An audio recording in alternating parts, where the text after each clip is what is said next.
Hello दोस्तों, कैसे हैं आप सभी। आपके अपने ही यूट्यूब चैनल पे इकोनॉमिक्स विषय की क्लास में मैं पंकज कटारिया आपका हार्दिक स्वागत करता हूं। दोस्तों देखिए दोस्तों, हमने इससे पहले वाला जो वीडियो था उसमें हमने पढ़ा था पूर्ण प्रतियोगिता बाजार के बारे में, और वहां हमने पूर्ण प्रतियोगिता बाजार की कुछ विशेषताएं देख ली थी और ये देखा था कि पूर्ण प्रतियोगिता बाजार कहते किसे हैं। आज इससे ही थोड़ा आगे बढ़ाते हैं, क्योंकि आपके टॉपिक में डाला गया है पूर्ण प्रतियोगिता बाजार या कहें विभिन्न बाजारों में कीमत निर्धारण। और बाजारों में मैंने कहा था कि प्रतियोगिता के आधार पे जो मार्केट्स हैं उन्हें मुख्य रूप से तीन भागों में बांटा जा सकता है। उसमें हमने पूर्ण प्रतियोगिता बाजार देखा, एकाधिकार बाजार की हमने बात की, और हम बात करेंगे किसकी, एकाधिकारात्मक बाजार यस अपूर्ण प्रतियोगिता। और आज इसी पूर्ण प्रतियोगिता बाजार में हम सीखने वाले हैं कीमत निर्धारण। कुछ बेसिक जो नॉलेज था वो मैंने आपको दे दिया था, इसी नॉलेज को हम थोड़ा आगे बढ़ाते हैं और हमारे इस दिमाग को जो है, इस दिमाग में इस तरीके से क्वेश्चन संभल करने का प्रयास करेंगे ताकि एक भी हमारा क्वेश्चन गलत नहीं हो। थोड़ा गौर कीजिएगा, ध्यान दीजिएगा। देखो, मैंने आपको ये बताया था कि पूर्ण प्रतियोगिता बाजार जो होता है वो एक ऐसा बाजार होता है जिसमें अनेक फर्में होती हैं, वस्तु की अनेक उत्पादक इकाइयां होती हैं। हम ये कह सकते हैं अनेक वस्तु के खरीदार भी होते हैं और अनेक विक्रेता भी होते हैं। और इस पूर्ण प्रतियोगिता बाजार में हमने साथ में ये भी देखा था कि वस्तुएं कैसी होती हैं, समरूप होती हैं। दोस्तों, समरूप वस्तुओं का उत्पादन किया जाता है। आज हम इस पूर्ण प्रतियोगिता बाजार में कीमत निर्धारण सीखने वाले हैं। उससे पहले मैं आपको बताता हूं, देखिए अगर वास्तविकता में देखा जाए, यानी एक्चुअल स्थिति में अगर गौर किया जाए, वास्तविकता में, वास्तविक स्थिति की अगर बात की जाए, वास्तविक स्थिति, वास्तविक रूप में, वास्तविक रूप में पूर्ण प्रतियोगिता बाजार की स्थिति होती ही नहीं है। पूर्ण प्रतियोगिता बाजार, पूर्ण प्रतियोगिता बाजार जैसी कोई स्थिति होती ही नहीं है। पूर्ण प्रतियोगिता बाजार जैसी कोई स्थिति, कोई स्थिति, कोई स्थिति पाई ही नहीं जाती है।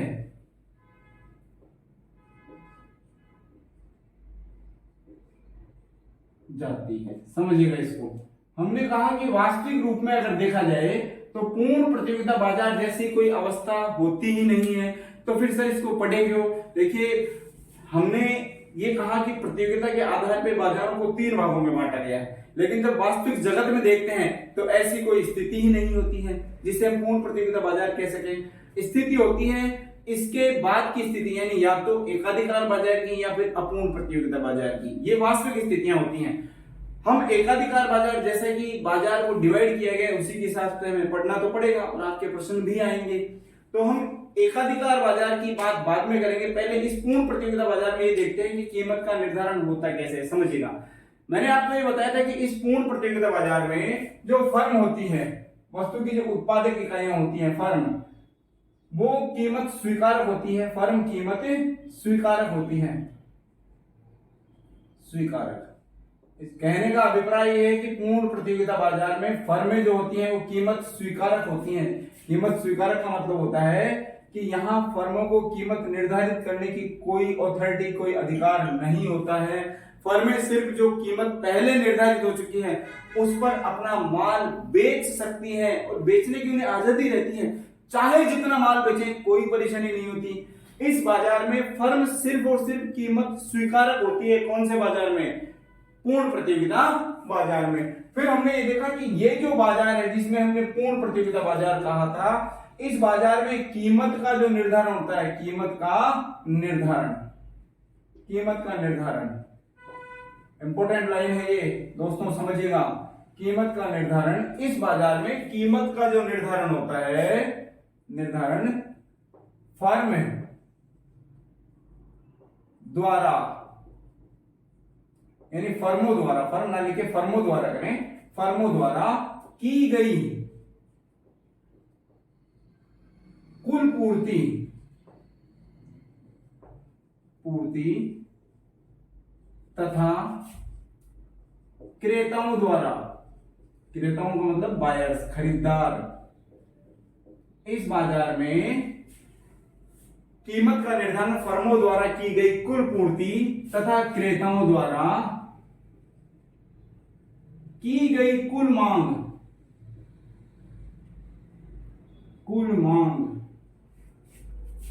के साम्य द्वारा, साम्य का मतलब होता है इक्विलिब्रियम यानी संतुलन, संतुलन लिख सकते हैं हम, के संतुलन।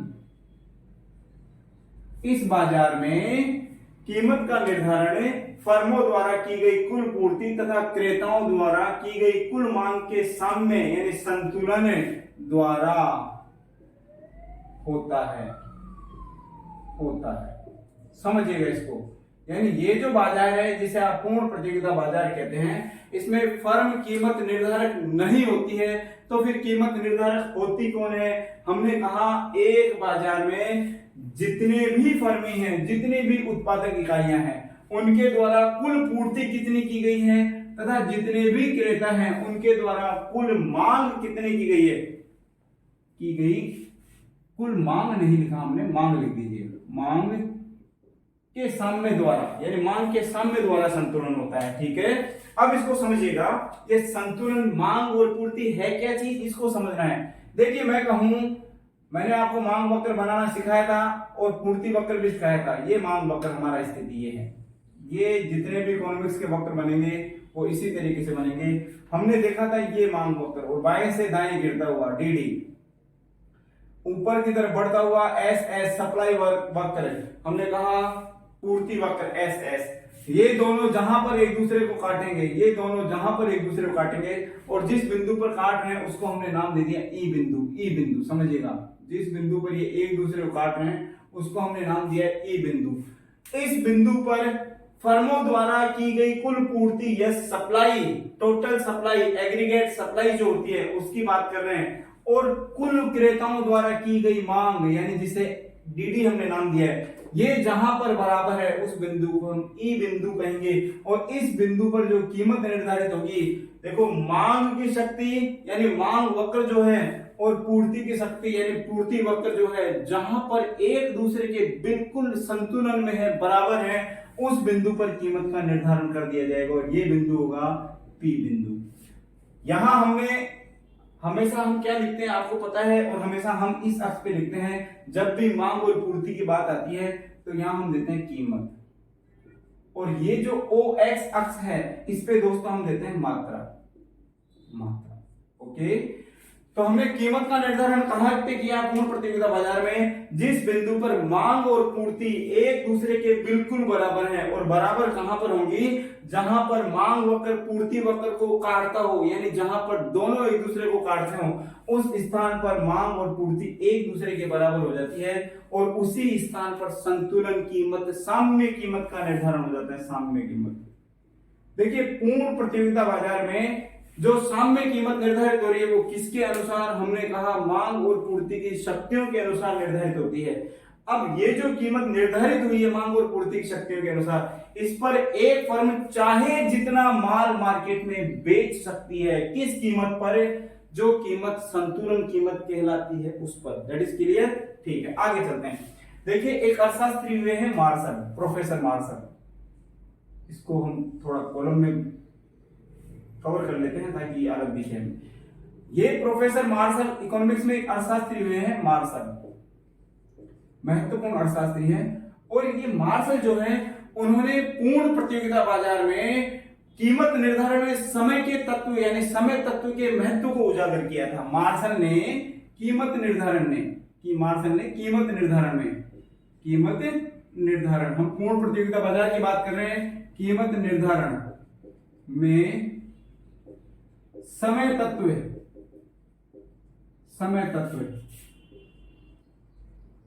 का महत्व बताया। समझिएगा इसको कि इकोनॉमिक्स में अर्थशास्त्री, बहुत महत्वपूर्ण अर्थशास्त्री है प्रोफेसर मार्शल।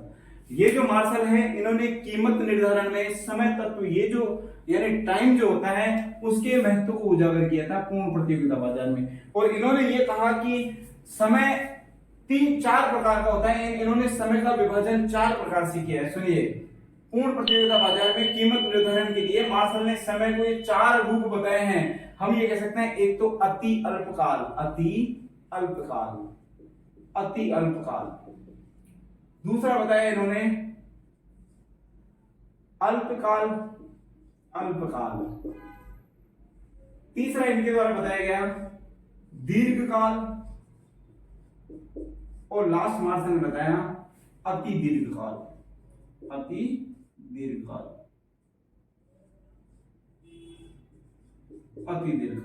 ये 4 रूप समय के मार्शल ने बताए, और मार्शल ने ये कहा कि यहां कीमत निर्धारण में, पूर्ण प्रतियोगिता बाजार में कीमत निर्धारण में समय का बहुत बड़ा योगदान होता है। इस समय के योगदान से ही कीमत का निर्धारण होता है। ध्यान दीजिएगा, कौन से बाजार की हम बात कर रहे हैं? पूर्ण प्रतियोगिता बाजार की। और मार्शल ने यह कहा कि पूर्ण प्रतियोगिता जो बाजार है उसमें कीमत निर्धारण पर समय का विशेष प्रभाव पड़ता है, और समय के प्रभाव को उजागर करने के लिए मार्शल ने समय को कितने भागों में डिवाइड किया? 4 भागों में, अति अल्पकाल, अल्पकाल, दीर्घकाल और अति दीर्घकाल। सुनिएगा, अब हम बात करेंगे अति अल्पकाल की, कि अति अल्पकाल में कीमत निर्धारण। अति अल्पकाल में कीमत निर्धारण महत्वपूर्ण है। अति अल्पकाल में वस्तु कीमत निर्धारण, ध्यान दीजिएगा कि जब समय की छोटी अवधि होती है, देखो अति अल्पकाल से आप कह सकते हो समय की एक विशेष छोटी अवधि, ये 1 सप्ताह हो सकती है, 1 दिन हो सकती है, 1 महीना हो सकती है, 1 साल हो सकती है। वस्तुओं के उत्पादन के अनुसार अति अल्पकाल का हम उल्लेख करेंगे। तो मार्शल ने कहा कि समय, वस्तु की कीमत निर्धारण में समय का विशेष योगदान होगा, समय का विशेष महत्व होगा, और यहाँ समय को कितने भागों में? 3-4 भागों में डिवाइड किया है, जिसमें पहला है अति अल्पकाल। अब अति अल्पकाल में हम देख रहे हैं वस्तु की कीमत का निर्धारण, गौर कीजिएगा इस पर। अति अल्पकाल में, कौन से काल में? अति अल्पकाल में। देखिएगा, देखो अति अल्पकाल यानी समय की छोटी जो अवधि होती है, समय की छोटी अवधि, न्यून कह सकते हैं, छोटी कह सकते हैं, ओके, अल्प कह सकते हैं, अल्प अवधि, समय की अल्प अवधि में जब वस्तु की कीमत निर्धारित की जाती है तो यहां कीमत पर मांग तत्व का विशेष प्रभाव रहता है। ध्यान दीजिएगा, समय की छोटी अवधि में कीमत जब निर्धारित जो भी होती है अवधि में, कीमत पर वस्तु की मांग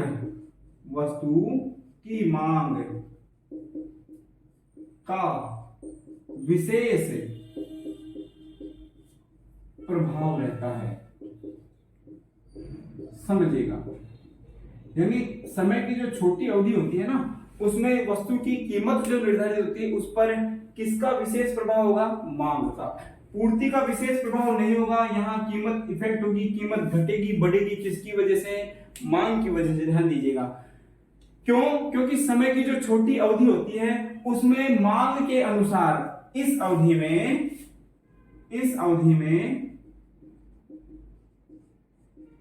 मांग के अनुसार पूर्ति को परिवर्तित नहीं किया जा सकता है। पूर्ति को परिवर्तित नहीं किया जा सकता है, किया जा सकता है। समझिएगा इसको। देखो, समय की छोटी अवधि है जिसे हमने नाम दिया है अति अल्पकाल। अति अल्पकाल में जो भी कीमत निर्धारित होगी वस्तु की, उस पर किसका विशेष प्रभाव होगा? मांग का। मैंने कहा कीमत का निर्धारण मांग और पूर्ति की शक्तियों से होता है पूर्ण प्रतियोगिता बाजार में, लेकिन अति अल्पकाल में वस्तु की कीमत पर किसका प्रभाव होगा? देखिए, मांग का अधिक प्रभाव होगा। क्यों होगा? क्योंकि इस अवधि में मांग के अनुसार पूर्ति को परिवर्तित नहीं किया जा सकता है, यानी मांग जिस गति से बदल रही है उस गति से आप पूर्ति को नहीं बदल सकते। यहां भी हम जो है पूर्ण प्रतियोगिता की बाजार की स्थिति में अल्पकाल में कीमत का निर्धारण करने के लिए वस्तुओं को 2 भागों में डिवाइड करेंगे। ध्यान दीजिएगा, जो अति अल्पकाल है उस अति अल्पकाल में भी हम वस्तु कीमत का निर्धारण करने के लिए वस्तुओं को कितने भागों में बांटेंगे? 2 भागों में। कौन कौन से?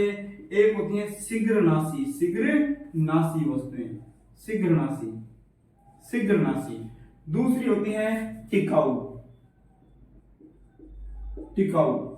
यानी देखो समझिए इसको कि अति अल्पकाल, हमने कहा समय की एक छोटी अवधि होती है और इस अवधि में वस्तुओं की कीमत को निर्धारित करने के लिए, यहां शीघ्रनाशी थोड़ा सा सही कर देते हैं, शीघ्रनाशी।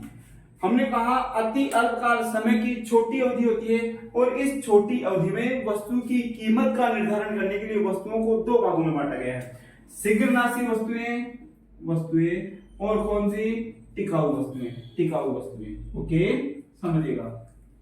शीघ्रनाशी वस्तुएं ऐसी वस्तुएं जो जल्दी ही खराब हो जाती हैं, दैट इज सिंपल। कौन सी, जैसे सब्जियां, जैसे सब्जियां, जैसे दूध, जैसे पनीर, जैसे हम कह सकते हैं और भी ऐसे पदार्थ हैं जो बहुत जल्दी खराब हो जाते हैं, जिनको ज्यादा लंबे समय तक बना के नहीं रखा जा सकता, ऐसी सब्जियां शीघ्रनाशी सब्जियां होती है।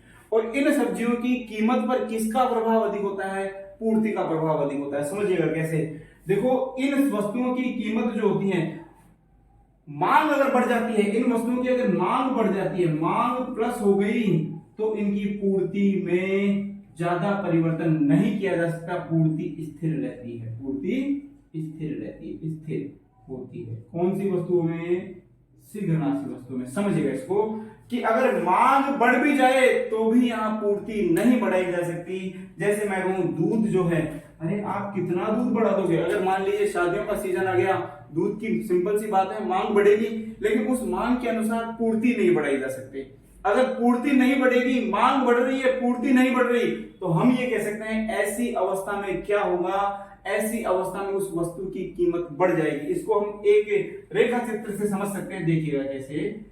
और आपको सभी विद्वान साथियों को पता है कि इकोनॉमिक्स में हम रेखा चित्र कैसे बनाते हैं, इसी 90 डिग्री के एंगल में बनाते हैं। यहां आपको लिखना है कीमत और यहां लिखनी है मांग, मात्रा। ओके, समझिएगा इसको।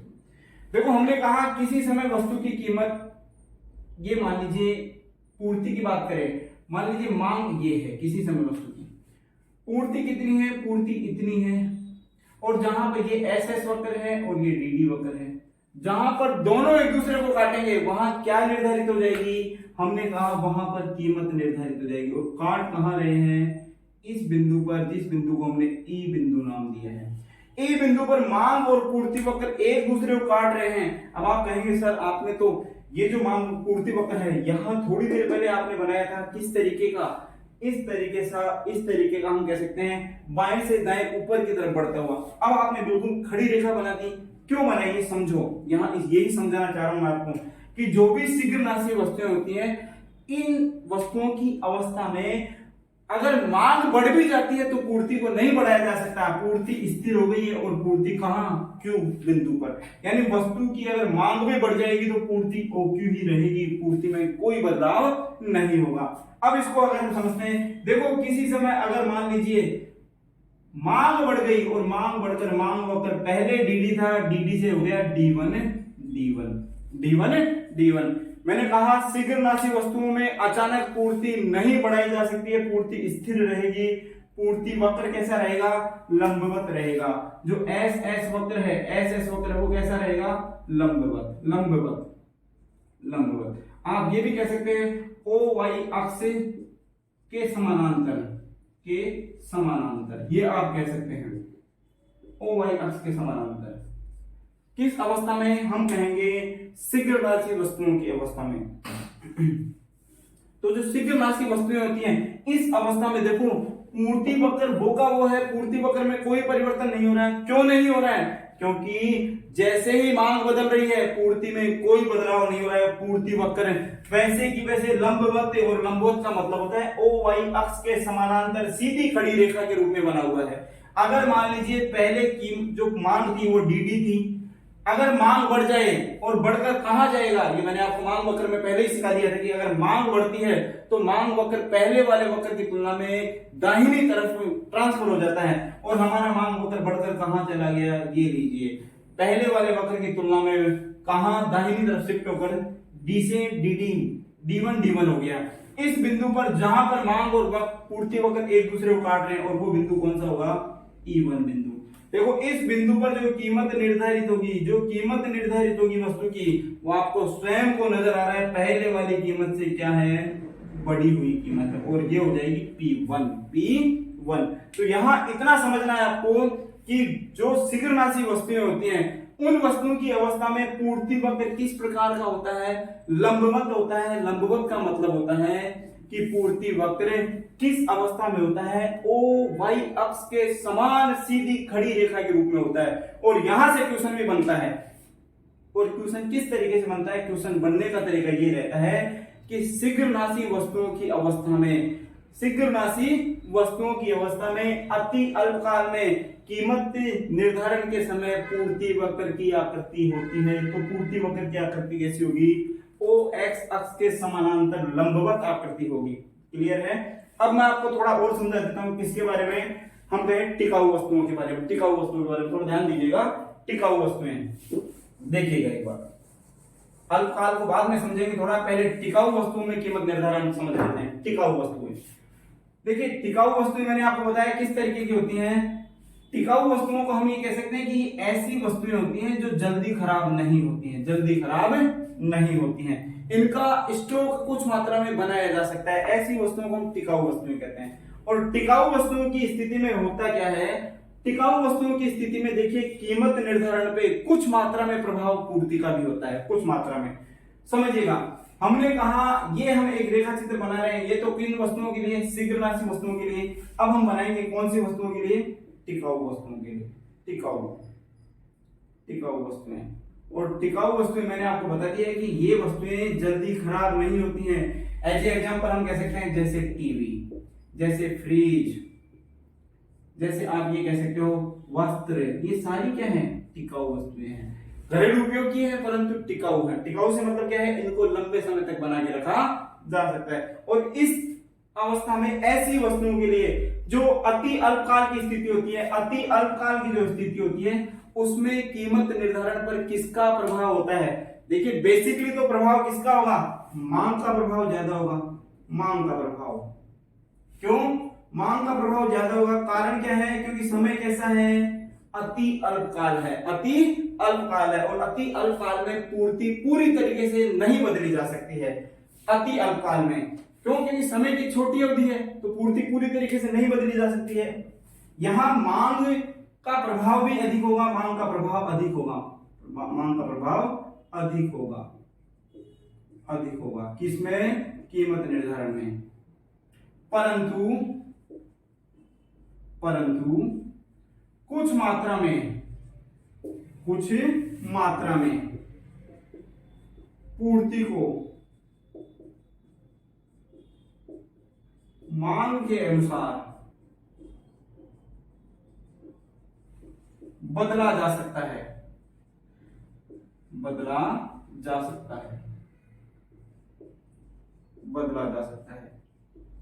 देखिए हमने कहा कुछ मात्रा में बदला जा सकता है, पूरे तरीके से नहीं बदल सकते हैं। कुछ मात्रा में पूर्ति जरूर बदल जाएगी, लेकिन समय कैसा है? समय हमने देखा अति अल्पकाल है, और अति अल्पकाल में पूर्ति पूरी तरीके से नहीं बदल पाएगी। कुछ मात्रा में जरूर परिवर्तन होगा। कैसे? सुनिएगा। देखो जब कीमत कम होती है, जब कीमत मैं कहूं कम होती है, कीमत कम का मतलब माइनस, जब कीमत कम हो जाती है तो जो उत्पादक हैं, जो फर्म है, वो क्या करने लगती है? वस्तु का स्टॉक बढ़ा देती है। वस्तु स्टॉक प्लस कर देती है। सिंपल सी बात है। जब कीमत बढ़ती है तो इस वस्तु स्टॉक में कमी की जाती है। वस्तु स्टॉक धीरे धीरे मार्केट में निकाला जाएगा। ये अति अल्पकाल की स्थिति देख रहे हैं कि अति अल्पकाल में जो उत्पादक इकाइयां होती हैं, वो कीमत के अनुसार अपनी पूर्ति बदलती हैं। थोड़ी बहुत मात्रा में बदल सकती हैं। यहां पूर्ति कितनी बदल सकती है? हम कह सकते हैं मौजूदा स्टॉक के बराबर। पूर्ति में कितना बदलाव होगा? पूर्ति मौजूदा स्टॉक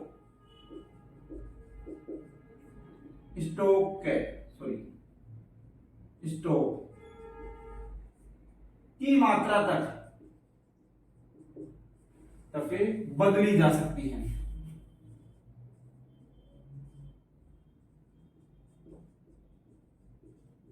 सुनिए समझिए, अति अल्पकाल है और अति अल्पकाल में टिकाऊ वस्तुओं के लिए पूर्ति कितनी मात्रा में बदली जा सकती है, हम ये कह सकते हैं मौजूदा स्टॉक की मात्रा में तक बदली जा सकती है।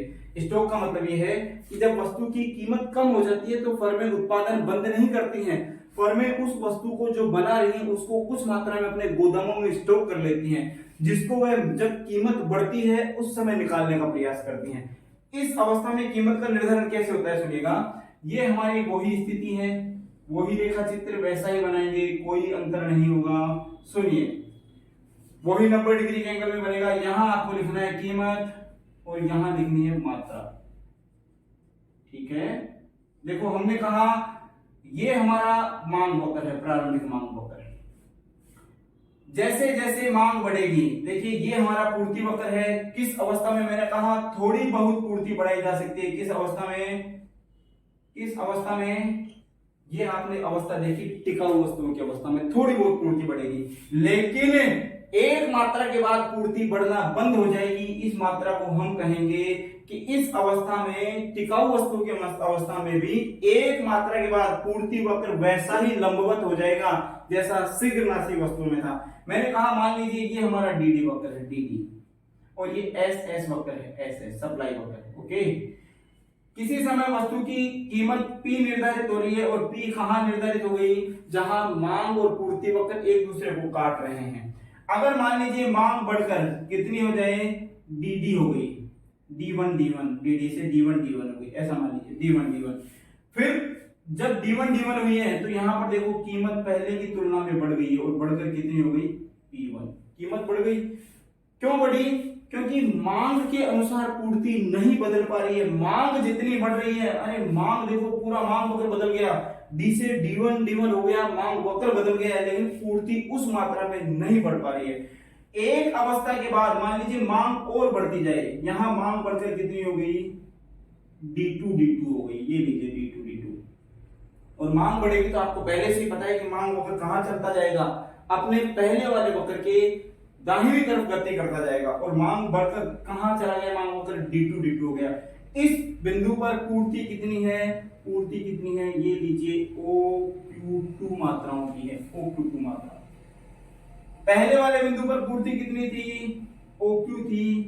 जैसे ही मांग बढ़ी पूर्ति बढ़कर कितनी हो गई, OQ1 हो गई, और अब पूर्ति बढ़कर कितनी हो गई, OQ2 हो गई, और कीमत भी बढ़कर कितनी हो गई, देखिए दोस्तों कीमत बढ़कर हो गई OP2। परंतु इस बिंदु के बाद में हमारी जो पूर्ति है बराबर स्टॉक हो जाती है, यानी स्टॉक के बराबर पूर्ति हो जाती है इस बिंदु पर। इस बिंदु पर ये जो बिंदु है Q2 वाला, यहां हम इसे E बिंदु दे सकते हैं, इसे E1 नाम दे सकते हैं और इसे E2 दे सकते हैं।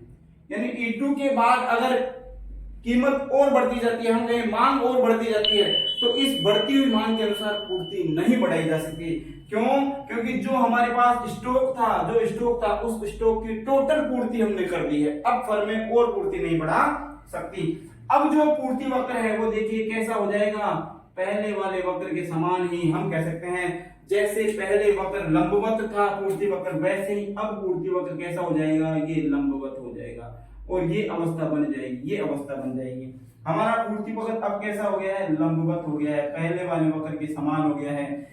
हम कहें एस पूर्ति वक्र E2 बिंदु तक तो कैसा है, थोड़ा बढ़ता हुआ है, लेकिन E2 बिंदु के बाद अब कैसा हो गया है, लंबवत हो गया है। और हमारे पूर्ति वक्र का आपको आकार दिख रहा है कैसा हो गया, E2 बिंदु के बाद लंबवत हो गया है। हम ये कह सकते हैं कि यहां भी जब टिकाऊ वस्तु की अवस्था होती है तो पूर्ति मांग के अनुसार बढ़ती तो है, परंतु कहां तक बढ़ाई जा सकती है, मौजूदा स्टॉक की मात्रा तक बढ़ाई जा सकती है। एक बिंदु के बाद, इस बिंदु के बाद पूर्ति बिल्कुल भी नहीं बढ़ाई जा सकती और पूर्ति वक्र कैसा हो जाएगा, जो शीघ्रनाशी वस्तुओं की अवस्था में था और कैसा था शीघ्रनाशी वस्तुओं में, लंबवत था, ऐसा ही पूर्ति वक्र किस अवस्था में हो जाएगा, टिकाऊ वस्तुओं की अवस्था में। तो हम ये कह सकते हैं कि जब अति अल्पकाल की बात आती है तो अति अल्पकाल में वस्तुओं की कीमत निर्धारण में किसकी महत्वता अधिक होती है, मांग की महत्वता अधिक होती है। अब इसके बाद देखो अगर मांग बढ़ती जा रही है, ये वक्र फिर बढ़ गया, मान लीजिए जो मांग वक्र है यहाँ D2 से बढ़कर D3 हो गया, D3। तो तो इस बिंदु पर देखो पूर्ति उतनी है लेकिन कीमत बढ़ रही है, कीमत बढ़कर P3 हो गई, लेकिन पूर्ति वही OQ2 पर अटक गई है। क्यों अटक गई है? क्योंकि इससे ज्यादा पूर्ति नहीं बढ़ाई जा सकती। हमारे पास, फर्म के पास जितना स्टॉक था वो यहाँ पर खत्म हो चुका है, अब पूर्ति बराबर स्टॉक हो चुका है। इससे ज्यादा पूर्ति बढ़ाना फर्म के लिए संभव नहीं है। कहने का अभिप्राय यह है कि अति अल्पकाल में वस्तु की जो कीमत होती है उस पर किसका प्रभाव अधिक रहता है? मांग का प्रभाव अधिक रहता है। किस अवस्था में? अति अल्पकाल में। तो क्वेश्चन बनता है यहाँ पे, अति अल्पकाल में वस्तु कीमत का निर्धारण किसके प्रभाव के कारण होता है? हम ये कह सकते हैं इस समय प्रभाव किसका रहेगा?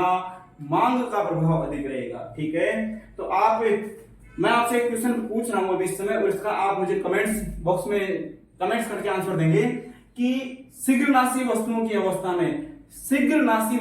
अवस्था में जो पूर्ति वक्र है वो किस आकृति का होता है? ये आपका क्वेश्चन है और आप इसका मुझे कमेंट्स बॉक्स में आंसर जरूर दीजिएगा, उससे मैं समझ सकूंगा कि आपका ये टॉपिक क्लियर हुआ है या नहीं हुआ। ठीक है, बी कंटिन्यू, बी रेगुलर दोस्तों, और बी हैप्पी। Thank you.